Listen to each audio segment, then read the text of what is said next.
Gjirokastra, qyteti I gurit dhe trashëgimisë osmane për 20 vjetësh në mbrojtjen e UNESCO si trashëgimi kulturore globale. Gjirokastra është një dëshmi e rrallë ndërthurjes së kulturës vendase me trashëgiminë osmane, duke u ruajtur deri më sot si një peizazh urban I paprekur, ku historia flet përmes gurit. Një qytet I cili duket si një bulevard mbi çati, ku çdo rast guri është një rrëfim I vendosur me kujdes në historinë shekullore të vendit. Kur vim në Ballkan edhe në trojet shqiptare, shohim që në jug Shqipërisë dominon guri, në Shqipërinë mesme dominon qeramidhja, pra tjegullat, në trevat tjera dominon element tjerë, pra secila gjeografi, pra me veçoritë e saj është mirë integruar në fizionominë e qyteteve që janë ndërtuar dhe që kanë marrë formën e tyre gjatë sundimit osman. Koncepti I dytë është që osmanët kanë qenë standardi më I lartë I kohës. Pra nëse do të flasim për qytetet osmane, pra në atë kohë asnjë qytet, në asnjë vend nuk mund të krahasoheshin me qytetet osmane. Për nga pastërtia, për nga rregulli, për nga sasia e tregjeve, nga mënyra e jetesës, stili I ndërtimtarisë. Pra shohim se në Gjirokastër kemi xhami, kemi teqe, kemi mektebe, kemi medrese. Pra kemi me të vërtetë pra djepin edhe zhvillimin e një qytetarie të mirëfillt islame shqiptare. Kjo është kalaja e Gjirokastrës, edhe pse themelet e saj datojnë që nga antikiteti, gjallëria e saj, forca e saj, potenciali I saj merr një zhvillim të madh me ardhjen e Perëndërisë osmane. Dhe veçanërisht me administrimin dhe kujdesin e veçantë të Ali Pasha Tepelenës, kjo kala kthehet në një ndër fortifikimet më të rëndësishme të zonës. Dhe gjithashtu Evlia Çelebi, një prej kronikanëve më të rëndësishëm të Perëndërisë osmane, kur viziton këtë kala, përmend një xhami shumë të bukur dhe shumë madhështore. Ai përmend disa katçe, e përmend me disa dhoma dhe me disa hapësira.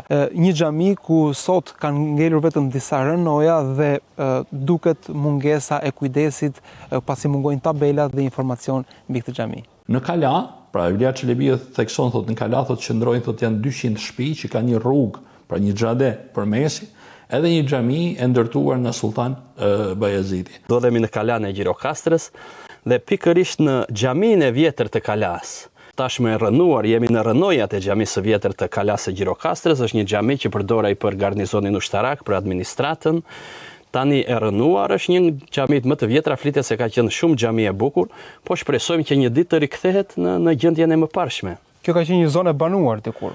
Po flitet se jetë publike. Po patjetër. Flitet se kanë qenë komplet administrata e qytetit, ka pa 40 dyqane, shumë njerëz që bënin ndoshta tregti, ushtri, garnizonet, patjetër ka qenë shumë e banuar. Xhamia flitet se ka qenë një xhami goxha e madhe e një niveli të lartë, ndoshta këtu ku ndodhemi është xhamia kryesore ku faleshin, por rënojat e kanë mbuluar dhe kanë ngritur nivelin e dyshemes, ndoshta më tepër se 2 metra. Nga krahu tjetër shohim shumë harqe ose hayati, kemi mihrabin, diçka në formën e tillë, nuk diskutohet që shikojmë dhe shenjat e katit të dytë, ku mendohet se mund të ketë qenë nafilet e grave, apo mund të ketë qenë xhamia 2 apo 3 kate. Fatkeqësisht I mungojnë tabelat, mungojnë gjithçka. Shpresojmë që të vihet dorë dhe të kthehet historia. Rreth kalas u zhvilluan 8 lagje kryesore të qytetit. Kemi edhe pazare, kemi edhe sheshe tregtie, kemi edhe sheshe panajiresh, pra që organizoheshin periudhat saktuara të vitit. Po ashtu, qyteti filloi të pasurohet me shumë institucione. Fillimisht ishin xhamit, pra duhet të themi që në stilin osman çdo lagje, zanafillin e saj kishte me një xhami që ndërtohesh. Pra nëse do të shohim numrin e lagjeve, përkon edhe me numrin e xhamive. Pra Evlia Çelebi në shënimet e tij I përmend pra secilin lagje me xhamin përkatëse, pra Gjirokastra kishte 8 xhami kryesore, edhe duhet të thonë që numri I mesxhiteve kryesisht nuk pasqyrohet. Pra se numri I mesxhiteve është akoma më I madh. Pra dhe kur shënohet në dokumentet osmane, apo tek gjeografët, apo tek historianët osmanë që një qytet, filan qytet ka kaq xhami, duhet të kuptojë xhamin në cilat falet namazi i xumas. Pra janë xhami me karakter të fortë social, pra dhe që kryejnë përveç anës fetare kanë edhe funksionalitetet të tjera, edhe që për krah saj funksionon edhe mejtepe dhe institucione arsimore, por që për krah kësaj zhvillohen edhe vakëfe tjera me karakter ekonomik, pra që merr fizionomin lagja në mënyrë të plotë.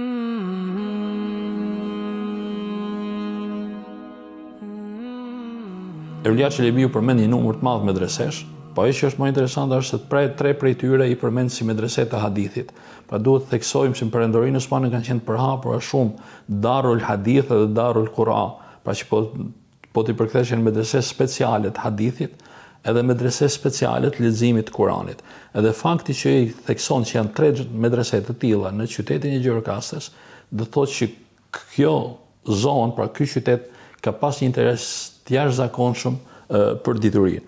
Prej kësaj zone, pra Gjirokastra ndryshe njihet edhe si vendi i kadilerëve. Ka pas një numër të madh kadilerësh funksionar në perandorinë osmane. Ali Emiri thotë, pra ka qenë një inspektor i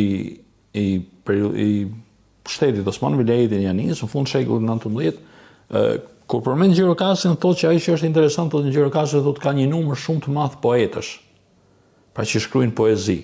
Të gjithë njerëzit thotë shkruajnë, lexojnë dhe flasin rrjedhshëm thotë persisht, arabisht edhe osmanisht.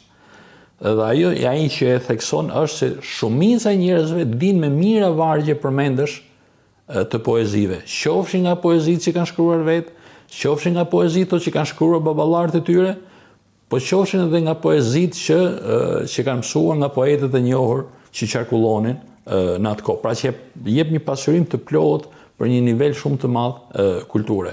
Në shekullin 19 në Stamboll ka funksionuar një medrese që njihet si medrese e kadilerëve, medrese tul Qudat.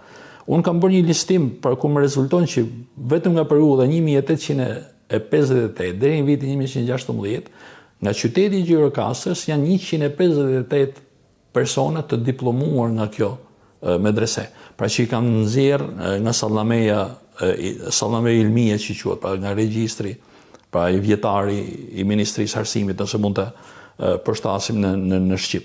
Pra që tregon që ka pas një nivel shumë të madh dietarësh, edhe nëse do të shohim funksionalitetin e këtyre pa vendet ku kanë funksionuar, do të shohim që i gjejnë përhapur në të gjitha anët e perandorisë, por sidomos në Anadol, edhe në Ballkan, pra këto dominojnë.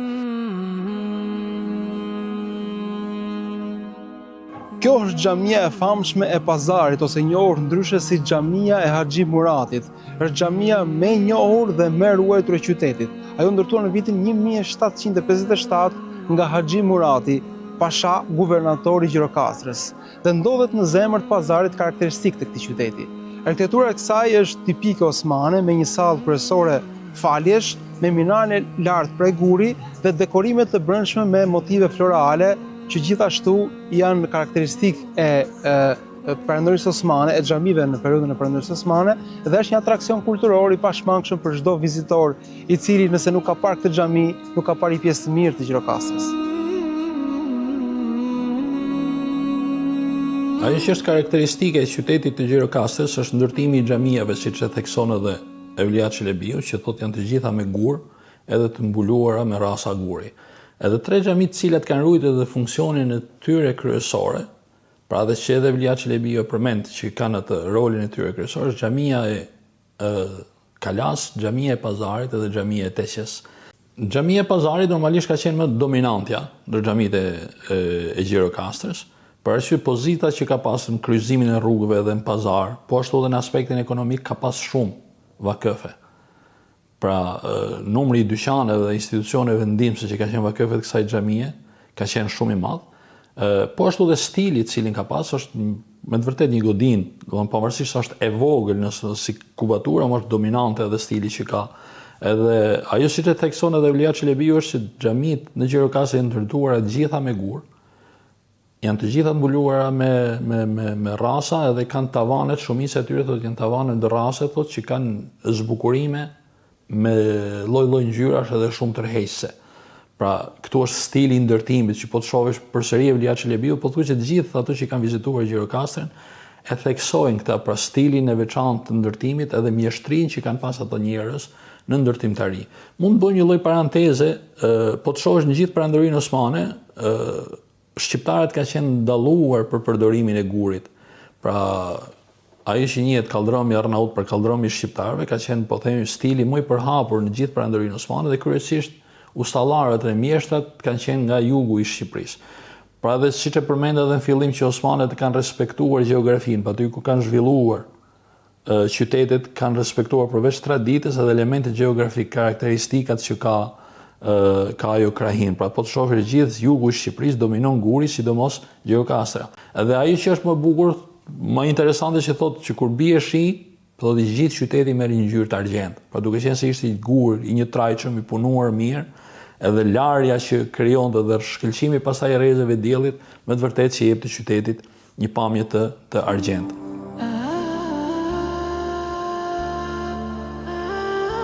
Kjo është xhamia e Pazarit, apo jo? Është një xhami e cila duket e veçantë, por se brenda, po themi, natyrës së Gjirokastrës duket si një ndër gurët e këtij qyteti. Çfarë mund të themi për historinë e xhamisë Pazarit? Atëherë mirë se erdhët në xhaminë e Pazarit Gjirokastër. Xhamia e Pazarit Gjirokastër është një ndër xhamit më të vjetra që ne kemi deri më sot. Është xhami e ruajtur dhe gjatë kohës së komunizmit, pasi dim që komunizmi i prishi dhe disa xhami i ktheu në depo, në magazina, u prishi minaret. Disa prej tyre jemi munduar t'i rikthejmë përsëri në origjinë, ndërsa xhamia e Pazarit e qytetit nuk ka lëvizur dhe nuk është ndryshuar forma e saj, por gjatë kohës së komunizmit edhe kjo pati atë fatin e keq që patën të gjitha xhamitë. Lart u kthye në cirk për fëmijë, përdoreshin disa rinj brenda dhe kafshë të tjera që përdoreshin për cirk, ndërsa pjesa e poshtme, që është në formën e një vakëfi shumë të bukur me disa dyqane, u përdorën si depo dhe magazina gjatë kohës së komunizmit. Një xhami e vjetër, mendohet se është mbi 5 shekuj, Evlia Çelebi e ka përmendur në vitin 1670, si një xhami e stilit të ri në atë kohë. Pra i konsideron stili i ri në vitin 1600. 1670, po, stili i ri. Mendohet se një xhami 500 vjeçare i ka rezistuar kohës dhe vazhdon të jetë në gjendje shumë të mirë. Kohët e fundit është restauruar nga tika turke. Restaurimi e ka kthyer në, po themi, në identitet, pra pak a shumë kështu ka qenë xhamia e vjetër? Po, me tavanin e saj, shumë pak ndryshime të vogla, se bëhet fjalë për 5 shekuj, po thuaj se kjo është origjina 90%, mbi 90% kjo është origjina e saj. Ne jemi shumë kurioz të njohim dhe pjesën e poshtme të xhamisë, e cila gjithashtu është e veçantë. Po, shumë e veçantë, është diçka e ruajtur në formën e një vakëfi, në disa labirinte, një tunel të luftës së ftohtë të viteve 1960, për të cilat unë ju ftoj të shkojmë ta vizitojmë. Si shohim nga afër.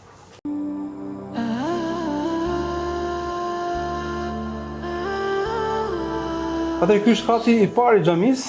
Këto kanë qenë dyqane, çfarë funksioni kanë patur? Po, këto kanë qenë 8 dyqane të vegjël, si një treg i vogël në formën e vakëfit. Shiteshin sortimente dhe mallra të ndryshme, çdo gjë ishte në pronësi të xhamisë, xhamia i kishte në pronësi. Përveç këtyre dyqanëve, disa dyqane të tjera, të cilat komplet të ardhurat shkonin për vakëfin e xhamisë.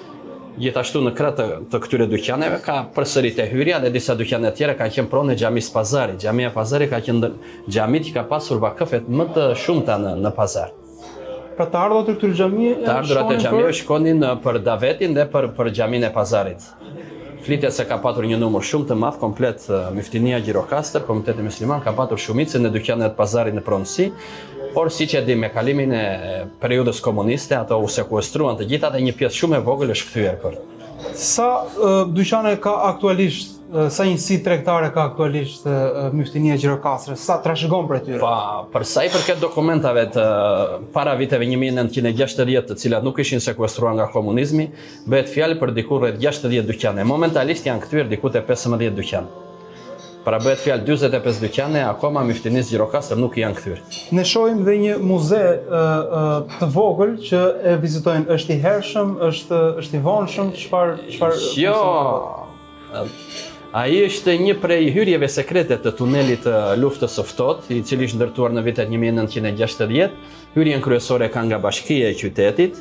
Është një tunel prej gati 1 kilometër i gjatë, që shkon poshtë xhamisë, poshtë kalas, ka 3 hyrje sekrete, kohët e fundit të zbuluar.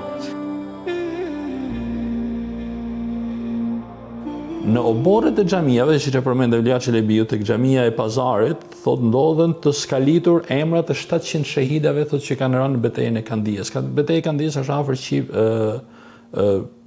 Çiprës sotme, apo në mesdhej që është zhvilluar me Venedikun, mos gaboj në vitin 1648, thotë edhe në këtë janë skalitur gjitha emrat, pra 700 emra të shehidave të betejës së Kandijes.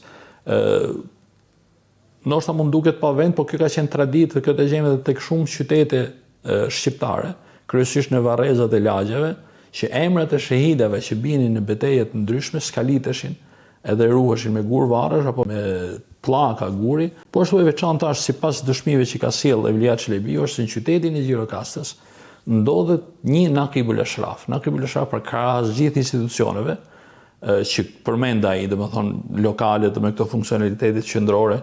Unë kam përzgjedhur vetëm dy që më janë duk tepër interesante. Nakibul Ashraf, që e përmend ai, edhe një Mimar Bash, që krye arkitekt, nëse do ta po të shohësh qytetet e mëdha kanë pasur krye arkitekt Perandorinë Osmane.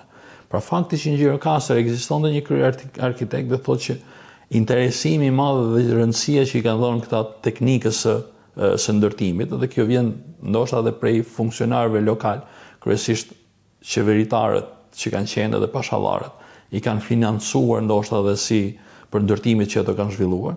Edhe Nakibul Ashraf është një lloj sekretariati i themeluar nga Sultan Bejazidi i parë, që është marrë vetëm me regjistrimin e pasardhësve të profetit Muhammed sallallahu alaihi wasallam Perandorinë Osmane. Pra se dihet shariatikisht janë disa ligje, disa norma që ato janë të posaçme për ata, dhe këto janë marrë vetëm me regjistrimin e tyre.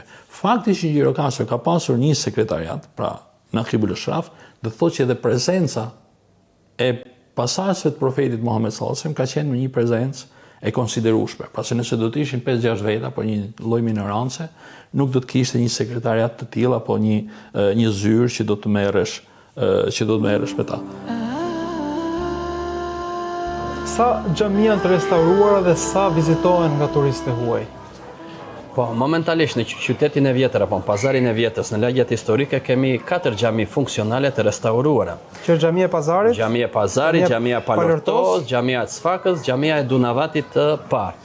Ndërsa xhamit të parestauruara nga xhamit e vjetra, po janë të zaptuara, një pjesë e tyre gjatë kohës së komunizmit janë kthyer në banesa, apo kemi vështirësi për t'i rimarrë ato, në xhamia e Dunavatit të 2, xhamia e 7 Krojeve, që ka qenë një xhami shumë e bukur, dhe në xhamit më të mira dhe më të vjetra të qytetit, është e zaptuar momentalisht gjatë kohës së komunizmit. Kemi pas dhe disa xhamit të tjera, të cilat janë transformuar në banesë apo në diçka tjetër. Po momentalisht 4 xhamira i kemi të restauruara dhe funksionale në qytetin e vjetër historik të Gjirokastrës.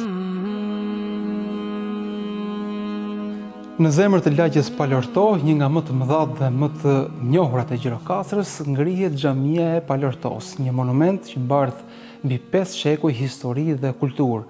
Kjo xhami është ndërtuar të vitit 1495 dhe është një nga më të hershmet e qytetit. Përveç rolit të saj si vendfalje, xhamia ka patur një funksion të rëndësishëm social. Ai shërbente si qendër e jetës së lagjes, ku këtu fëmijët mësonin njohuritë bazë të fesë të jetës, por gjithashtu ky ka qenë dhe një mezhlis ku burrat shpesh mblidheshin për të diskutuar mbi shqetësimet, mbi problemet dhe mbi sfidat e qytetit të tyre.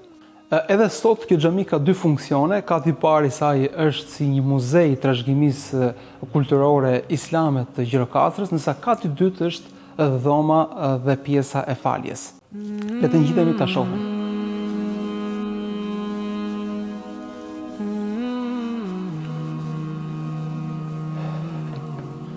Kjo është pjesa e sipërme e xhamisë, e cila edhe sot funksionon si salla e faljes, dhe pikërisht Evlia Çelebi, një prej kronikarëve më të rëndësishëm pra të Perandorës Osmane, e veçon gjatë vizitës së tij xhaminë e Palortos për elegancën e minarës së saj dhe për sallën e thjeshtë por se plot frymëzim. Këtu vërehet dhe punimi i drurit, i cili është karakteristik e kësaj zone, pra që kombinim i punimit dhe i mjeshtrisë së gurit dhe të drurit, edhe pse është e restauruar, edhe pse po themi ky punim druri është i vonshëm, janë munduar që të imitojnë atë që është autentike për kësaj xhamie. Edhe sot kjo xhami është monument kulture i kategorisë parë. Kuptohet, është dhe gjithashtu një atrakcion kulturor dhe turistik edhe për turistët e ndryshëm, të cilët kur vinë në këtë qytet nuk largohen pa e parë edhe xhaminë e Palartos. Gjirokastra është një qytet i trashëgimisë së pasur shpirtërore, por edhe i kontraditave të thella historike. Nga njëra anë, ai ruan gjurmët e një qytetërimit të ndritur. Nga ana tjetër, është vendlindja e diktatorit që shkatëroi çdo kujtim e çdo shenjë që ftonte për besim. Sot, dëshmi të prekshme të këtij kontrasti janë 2 xhami të zaptuara dhe të dëmtuara rënd, ndoshta edhe me qëllim nga vetë institucionet shtetërore. Ky realitet ngre pyetje të forta mbi mënyrën se si trajtohet trashëgimia kulturore dhe shpirtërore, dhe mbi përgjegjësinë e kujtesës që një qytet si Gjirokastra mbart ende sot.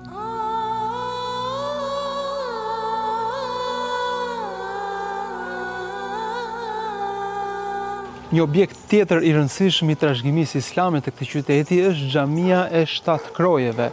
Dhe këtu pranë meje janë së paku 4 të tilla, është një kro aty, një burim i cili me sa duket nuk është funksional momentalisht, është ky këtu, me sa duket është më i madhi, në të djath është një kro tjetër, një burim tjetër dhe një çezëm tjetër në pjesë të xhamisë, i cili ka dhe një mbishkrim që me siguri nuk kupton edhe një përshkrim të kësaj xhamie.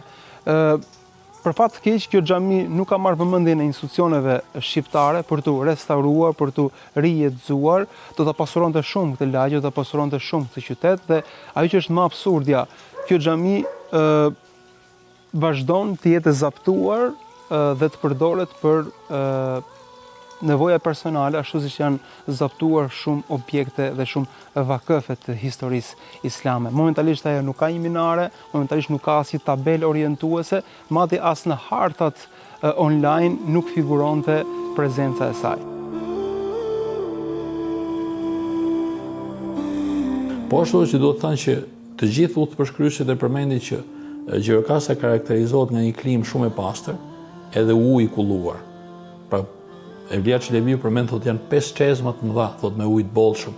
Pra pothuajse në qendrën të çdo lagje janë çezmat e ujit. Pra ai që thamë që osmanët e kanë respektuar, po themi, gjeografinë, po ashtu dhe kanë integruar elementet gjeografik që kanë ekzistuar, pra burimet e ujit. Edhe aty ku nuk ka pasur ujë, ato e kanë çuar. Edhe Gjirokastra, që për fat të keq sot nuk ekziston, që nëse do të ishte një ndër mrekullitë edhe një ndër atraksionet më të famshme turistike, ujësjellë si karakteristik i Gjirokastrës, që për fat të keq sot ka ngel vetëm atë gravurën e Eduard Lirit që është ruajtur, që është i dëmtuar. Ai është i ndërtuar shumë herët, por që i atribohet Ali Pasht Tepelenës, i cili e ka rindërtuar atë në fillim të shekullit 19. Pra një ujësjellës me 2 kate me harqe, pra një ndërtesë e jashtëzakonshme, ndryshe njihet me emrin si ura e Ali Pashtës, pa që sillte ujin e pastër të burimit nga malet edhe sillte në qytet. Dhe pranë xhamisë Meçite është hamami i qytetit, më saktë ajo çka ka mbetur nga historiku i këtij hamami, pasi ai nuk është funksional dhe nuk është restauruar. Një pasuri e trashëgimisë kulturore shumë e rëndësishme e këtij qyteti. Pra duket sikur këtu ka qenë një kompleks i rëndësishëm me xhamin, me hamamin dhe me krojet. Të treja të lëna pasdore, të treja pa vëmendjen e shtetit, të treja një pasuri dhe një xhavahir i pashfrytzuar ende. Për sa i përket hamameve, një dhonë tepër interesante që përmendet dhe Evlia Çelebiu dhe shumë udhëpërshkrues tjerë të qytetit, është që qyteti ka vetëm një hamam që funksionon, një hamam që nuk funksionon, që rrin mbyllur, edhe pjesa tjetër thotë janë të dëmtuar, pra duket që nuk kanë funksionuar për një kohë të gjatë. Edhe ai thekson se kjo vjen për arsye se pothuajse në çdo shtëpi gjendet një hamam privat, pa të gjitha banesat e mëdha, pra kishin hamamet e tyre dhe shumica e njerëzve nuk i frekuentonin, pra vetëm hamami i pazarit që përmend ai që funksionon pra me kot plot. Pra nga që njerëzit, siç e kemi përmendur tashmë, që ditën e xumës vinin krahas tregtisë dhe punës tyre, ushqeheshin, banin banjën në hamam edhe futeshin edhe falnin namazin e xumës.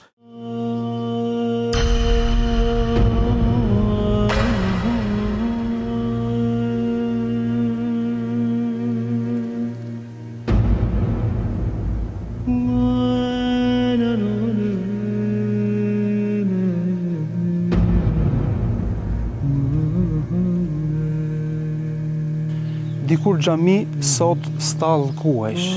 Xhamia Dunavatit e ndërtuar në shekullin 17 nga besimtarët e kësaj lagje ka qenë ndërtesa më hije plot në këtë lagje. Por fatkeqësisht sot kjo xhami është përçunduar në këtë gjendje. Ky si objekt figuron si pronë shtetërore, i pakthyer muftinisë së këtij qyteti, e cila nuk do ta lejonte në këtë gjendje. Kjo situatë është një përshundim, është një fyerje e dinjitetit këtyre besimtarëve, është një fyerje e historisë tonë, e të shkuarës tonë, e krenarisë tonë. Është një situatë ku institucionet e këtij vendi janë më shumë se sa përgjegjës, janë më shumë se sa fajtor. E lënë me qëllim apo jo nga shteti, kjo ngre shumë pikpyetje. Përse duhet që një prej xhervajirëve të këtij qyteti të përfundojë në këtë gjendje?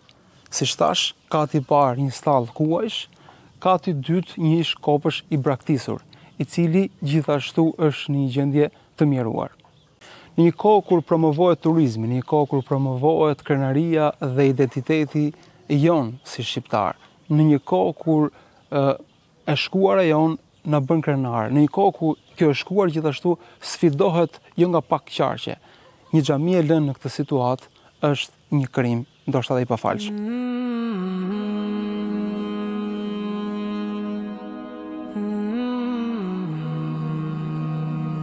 Gjirokastra është e bukur me historinë e saj, me të shkuarën e saj, por se dhe me të tashmen e saj. Të bukur janë ato xhami të restauruara, të rijetësuara, po të bukura gjithashtu janë dhe ato xhami të lëna pasdore. Gjirokastra është e bukur ditën, po e bukur gjithashtu është dhe natën. Ju ftoj të gjithëve që ta prekni nga afër, ta shijoni Gjirokastrën, e cila është brillante.